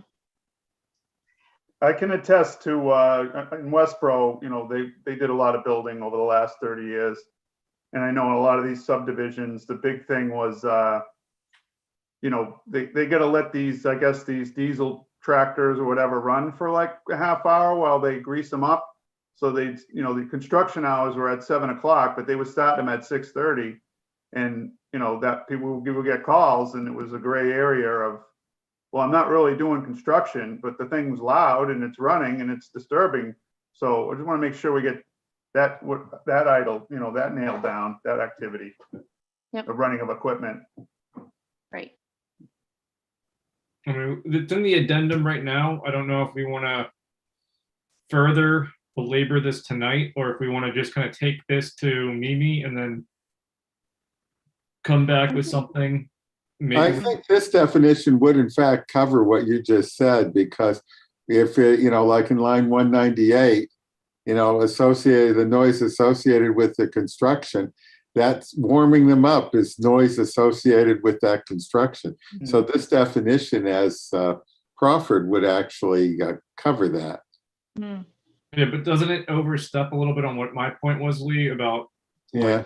it goes into that gray space where we're opening ourselves up for. Yeah, it may. Because right now the other hours would allow a homeowner to reasonably have a piece of equipment delivered until a later time. And then this definition kind of seems at odds with that. But would that piece of equipment be for site plan and building preparation? Well, that's what this Site doesn't. prep and building prep. This doesn't specifically say that, right? It just says delivery or pickup of construction equipment or building supplies. It doesn't say for building prep. Well, it says shall mean any site or building preparation. And then should Delivery, this say, pickup of construction equipment or building supplies. I mean, I think it all is in relation to that first phrase there.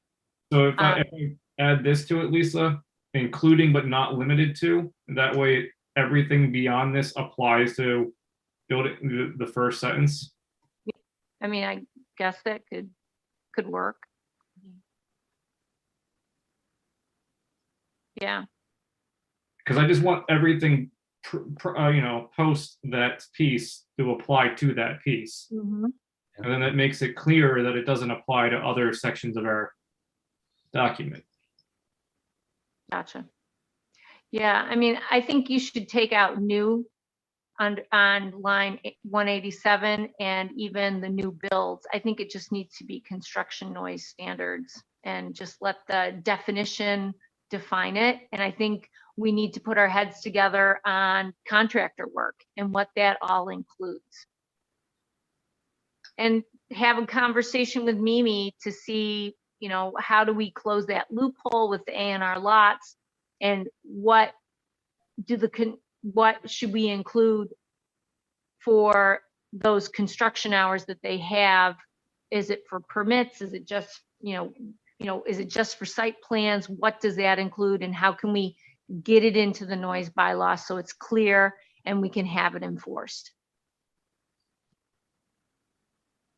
Lisa, I would be, I don't mean to put it all on you. I would be interested in meeting with you and that person, Mimi? Mimi. Okay, I'll reach out to her and see if she has some time, and I can we can put a Zoom together and see if she can meet with us. Yeah, I'm working from home Yeah, I would most of like the to ask time. her And questions too. Is it I don't best? think it's fair to put everything on you like that. Is it best if we just ask her to join our meeting next week after the, Yeah. Well, except that we don't know what time that will be. Right. Well, we can do homework, certainly do some homework before then, and if need be, we can ask her to come, but I think there's some concepts we need to get a handle on. Okay.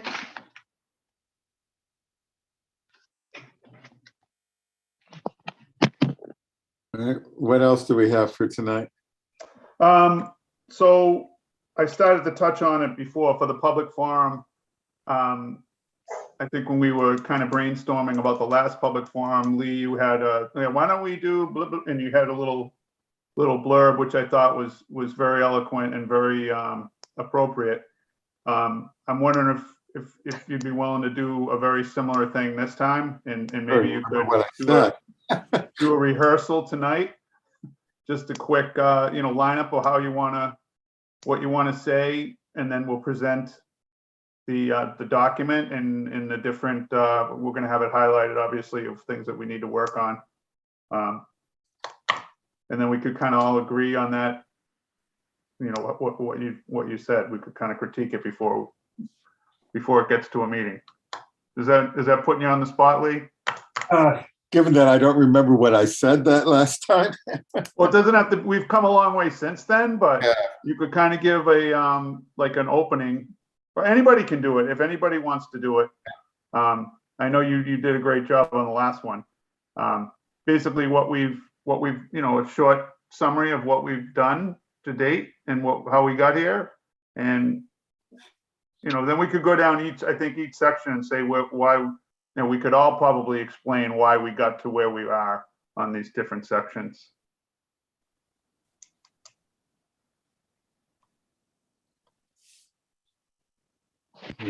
Notes here.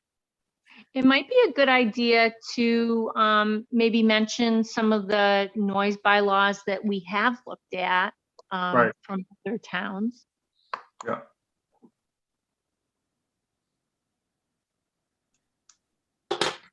And some that of the, some of the theories, we did try and balance between somebody working on their house and somebody getting paid, we tried to extend the hours for somebody working on their house and restricted them on somebody who's getting paid.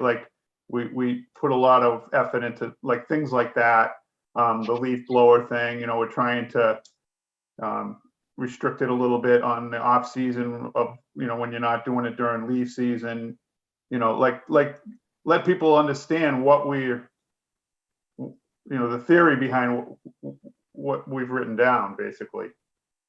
Does that make any sense to anybody? Yeah, why don't you let me try working up a little PowerPoint tomorrow, and because I'm not working tomorrow, and maybe I can come up with a little PowerPoint and then send it out to the committee for comments. Does that run into any problems with the open meeting law if we do it generate this that way? As long as the comments go to you and not to everybody else, then it's fine. So as long as people, if you BCC everybody, that's the cleanest way to do it, is if you just BCC everybody. And that way there's no opportunity to accidentally send it to the group. So Right. You can't have deliberation. You can't have deliberation. Right. So if I do this, don't send it to the listserv. Send it to each person individually. Yep. Yeah. And we could always, before the meeting, we can open up the meeting and we could approve the PowerPoint as presented. Did everybody get the PowerPoint Lee sent out? Yes. Is everybody, accept it as, kind of like we do minutes? And if somebody had a last minute revision that they didn't want you to say a particular thing, we could talk about it. Just keep in mind, everybody that wants to join the meeting for the public forum is going to watch us do all this live. Well, that would be before we would open it up to public forum, obviously. Yeah, but I'm just saying, everybody that's joining the public forum can see us when we join the meeting. So when they join, it's not like we click a button and all of a sudden we're in the public forum. It's like we're already in our meeting. So if we have a bunch of back and forth and say we're going to tell the public X, Y, Z, they're watching us. They're watching us do it. I mean, ultimately, we do everything in the public eye anyway. So if somebody has a reason to say something that shouldn't be on a slide, it should be a public record anyways. Yeah, I'm not against it. I'm just saying we have people joining for the public forum, and if we're talking about it before, it's just kind of awkward to some degree at the same time. Yeah. I'm just pointing that out. Yep. Do we want to publish the PowerPoint as part of the agenda? To get it up for Thursday, we have to have it up by Tuesday, right? It should be. I mean, I don't think that that's I think we could do it at the meeting, at the forum, just put it up there and then it would be part of our meeting. It would be part of the public record at that point. Mm-hmm. All right, let me see if I can put this together. I'll like basically sort of summarize the various sections or so that we have. You're sending out draft 5 tonight, and I'll base it off of that. Then people can send me back comments. I probably will put each section in the order that it appears in the document, but if anybody feels that a section should come before some of the other sections, they can send me comments and I will make that and then distribute that to the group as a BCC. Okay. We have on the agenda, the last part of public comment. Do we have any further public comment? I can't. Where did Tim go? No. There's no. I see Heather there. Does she have a public comment? Heather doesn't No. need public comment to speak. Looks like we just have Ken and Sam in the, Yeah. besides us, our Okay. stalwarts. All right, we'll close public comment then. And the next meeting, just so everybody knows, is the public forum, We need 7 to- PM. We need to have a motion, I think, to close the public comment, right? I move to close the public comment. I'll second that. All those in favor? Aye. Aye. By show of Lisa? hands. We need to, And any other business that we have? No, I don't see any. I thought it was gonna be a quick meeting, but I guess I was wrong again. Quicker than the other ones have been. Are we good on, was one of the things on the agenda about the town meeting, or is that still? We can just, we have a meeting scheduled for March 2nd. So, and we can still talk about stuff after the public forum. We can close the public forum and then talk about, whatever we need to talk about then as well. Oh, yeah, because we have a board, we have to get ready for the Board of Selectmen update on after the public forum is done. What is it, March 2nd? Is that what that is? Yeah. Well, the 2nd's a Wednesday. I think don't they meet on Tuesdays? Yeah, so it might be the first. Yeah. Forget the date. So I'll have to send them. And now it looks like on the documents, they're going by select board. Well, they haven't officially approved that by the AG's office, as far as I know. I mean, it's officially unofficial. Yeah. So I'll reach out to somebody to get on the next selectmen's meeting then. So. So quick question, the version draft 5, is it now, after this meeting, is it for public consumption so that my wife can post and get publicity to get people on for next Thursday? Is there an issue with that, or do we have to actually file it with the town? Well, first? it's not part of this meeting's approved minutes yet. Right, that's right. That's what I was asking.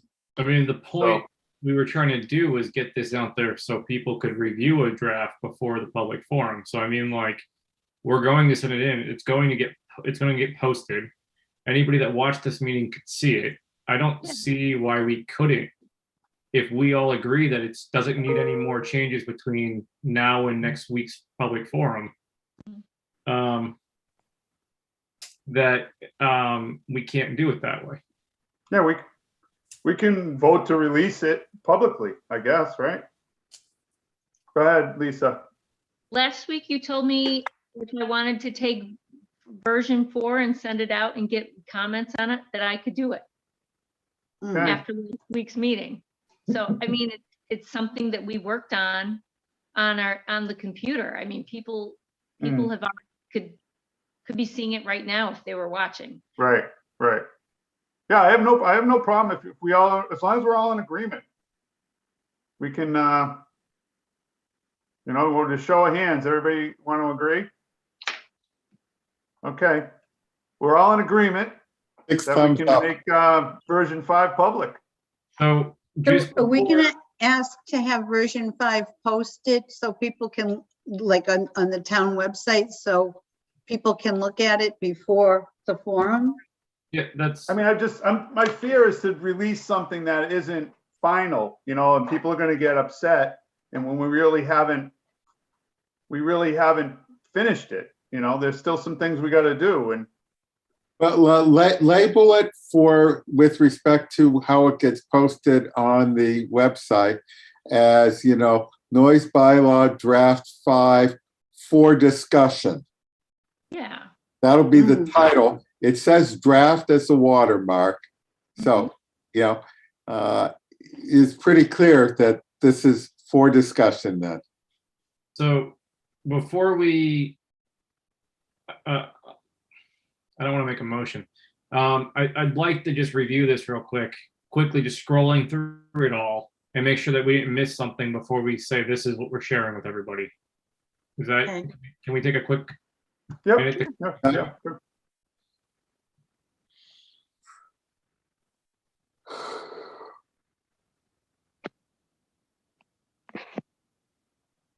I'm taking it everyone wants to read it, right? Mhm.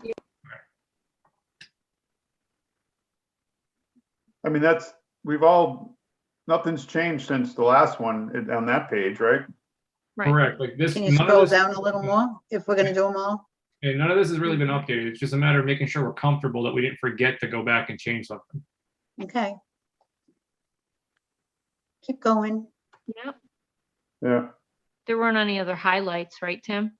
Minimal stuff. It's when I scrolled through it real quick, it looked pretty minimal. Okay.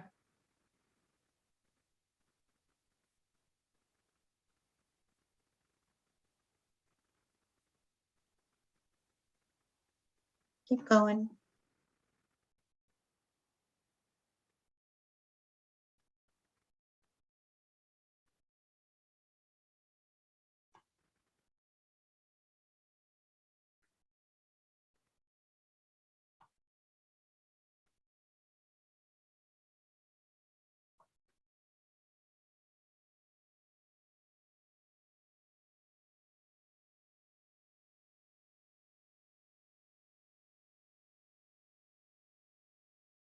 Mhm.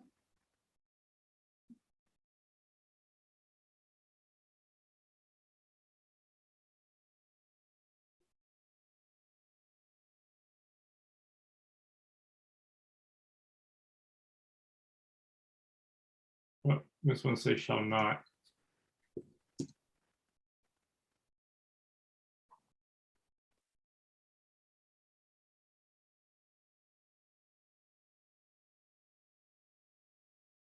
I got some feedback on the establishments, and it was recommended that we talk to Jim Haggerty about that, because I guess when they apply for permits, there may be hours that he establishes, and so you don't want it to be a contradiction. So we may need to take a look at what happens there. So we might need to have a conversation with Jim on that. On which one? Permits for establishments and Oh, hours. okay. But, Okay. but I mean, that's something that can easily be changed. I mean, there might be comments, but I think there's experts in town that we still probably need to reach out to Okay. about this, about the specific recommendations for the different sections.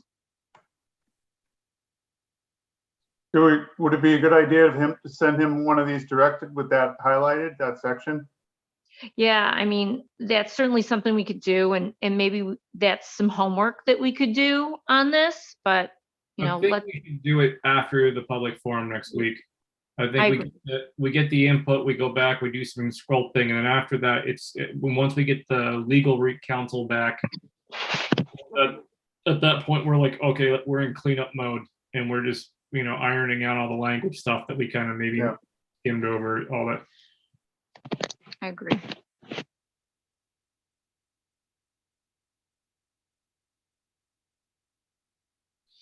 Also, we don't have any section numbers. There's other things like that. We just have what the title is, which may be okay, but Yeah. There's stuff like that that we haven't gone back to handle. There's formatting I haven't dealt with. Do we know where it's gonna sit in the bylaw, in the town bylaws? What Um, section? There was a comment about where it could sit. Um, So just another thing to ask. Hmm. And that's Yeah, probably something Jim could give us some Yeah, guidance on. that's the kind of detail though that I don't think Yeah. we have to worry about. We don't need, Yeah. that's not a, It was suggested to fit in the general administrative section. Because of, that would be a good place for it to live, not the zoning section, because you want to avoid the zoning area. I would have liked it in the public health section, but Can we keep scrolling? Yep, I got distracted. we just thought your finger was getting tired. Sorry, did I screw that up too? No, I didn't. oh, Before I send this, I might just go back through and not make everybody sit here and watch me fix some of the formatting.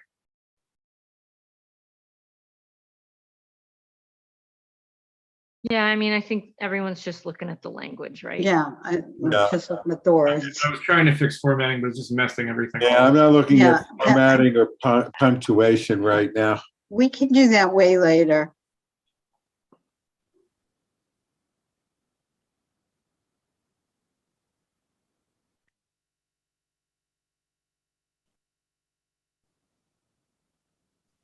I mean, it's the document we circulated, so I mean, we should all be pretty familiar with it. Yeah. Other than Yeah. what we just changed tonight. So couple scroll, things. Tim, scroll. Bro, yeah, come on, it's getting late. It sounds like a primer. Oh, by the way, Sam said Right. the select board has been approved, so they are officially the select board. Oh, cool. Congratulations. Okay. Scroll. Did we still want to keep this at 300 feet? I was thinking we wanted to expand this a little bit because it's just simply an alert. It's not really anything else. Why don't you highlight it and we could always come back to it, and maybe people at the forum will have something to comment about there.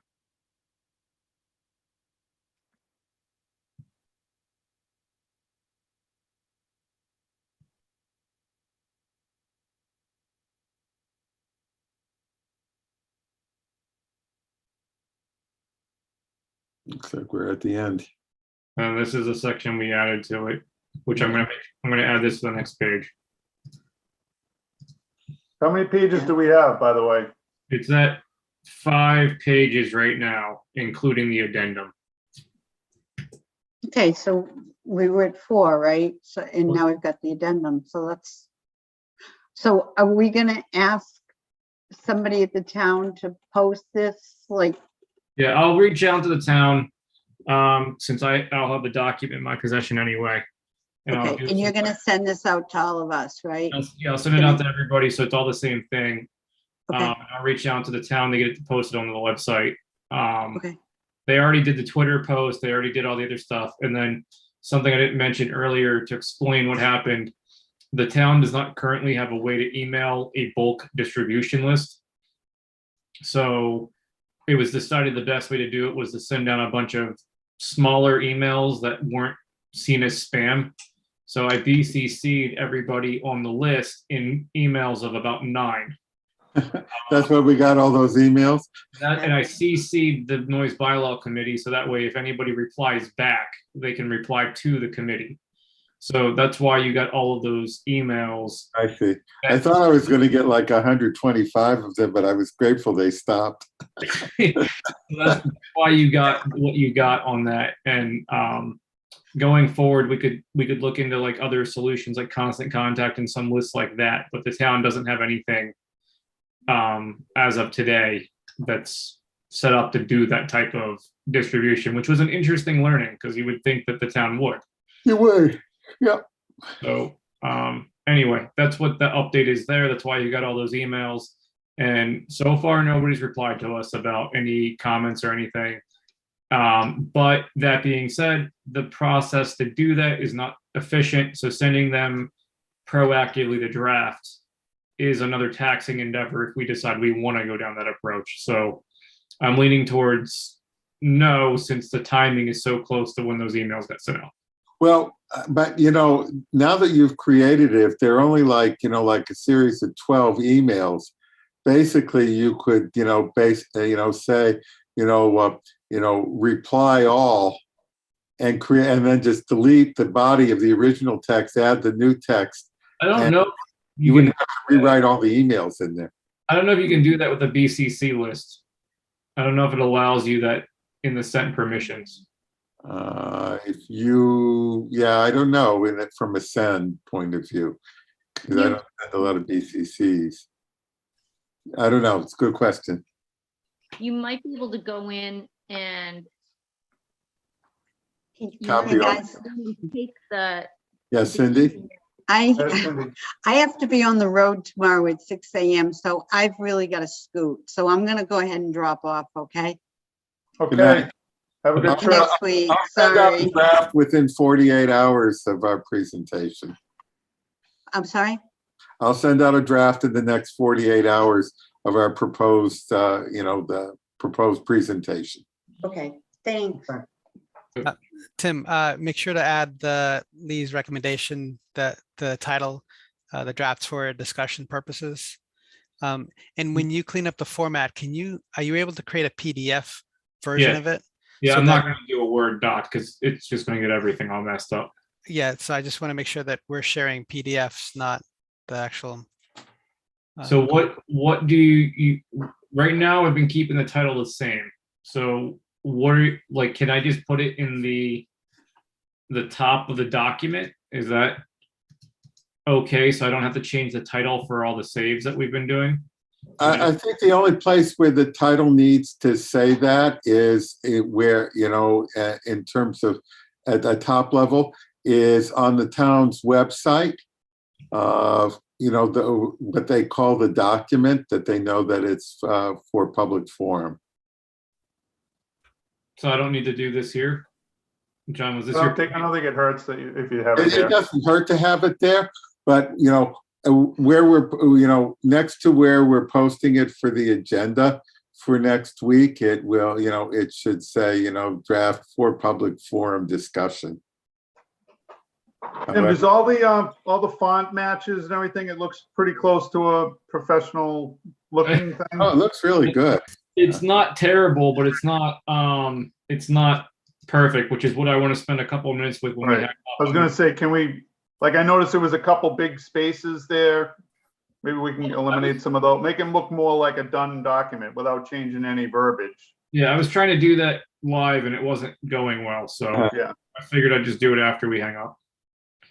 know- John, are you okay with this? Is this how you? Yeah, I'm just trying to reinforce Lee's comment about this is for discussion purposes. So they're reading it with the idea to help with the discussion.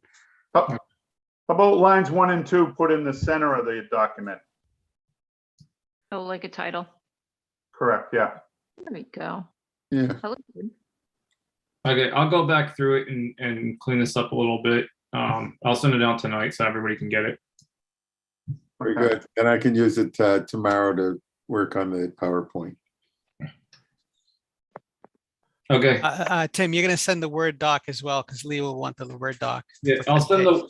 to the I won't need the Word doc. It doesn't matter for me, Okay. because I'll be making my own PowerPoint.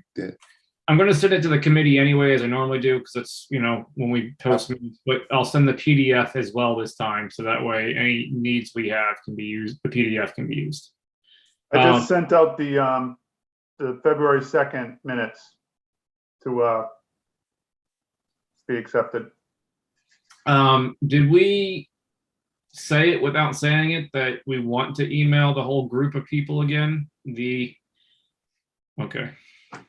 Because we said we would. Well, And we then said last- send them updates, and we said that there's going to be a draft posted in the last thing. It didn't. If I would have known that, I would have waited 2 more days and just sent it. Hey. Um, Is there any way that I could help with that process? Yeah, I have the Excel file now.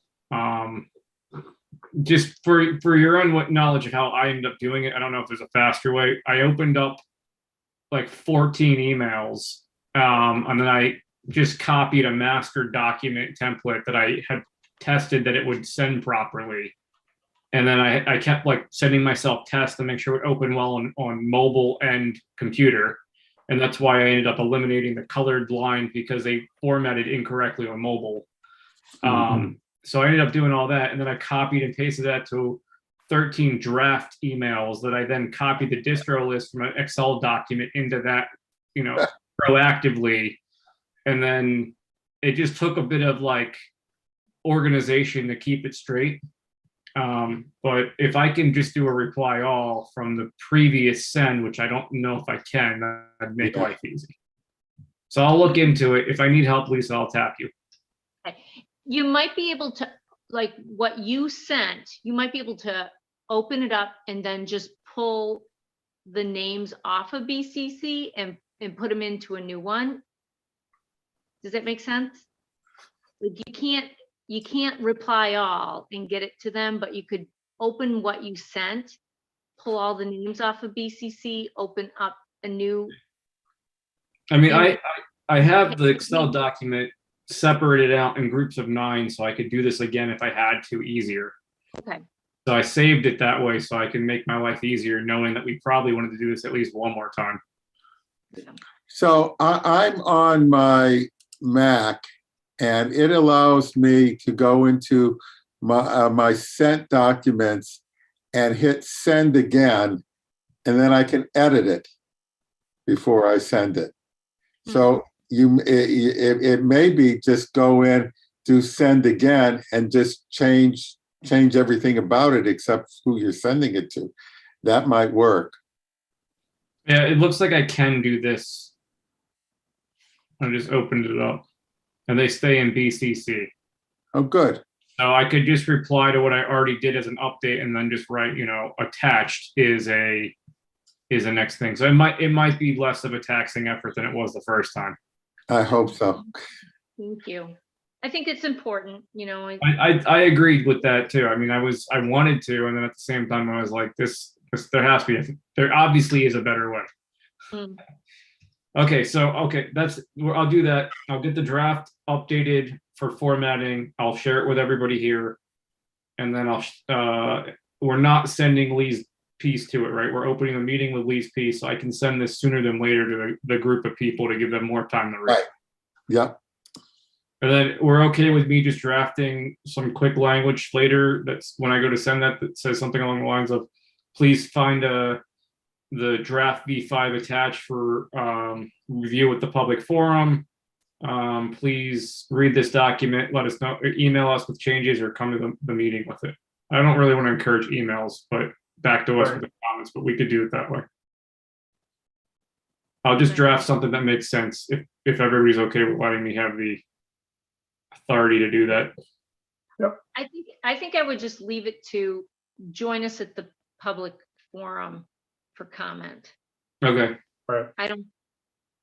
I'm okay with that. I like that better because then we don't have to try to filter through a bunch of emails and make heads or tails of what people want to say.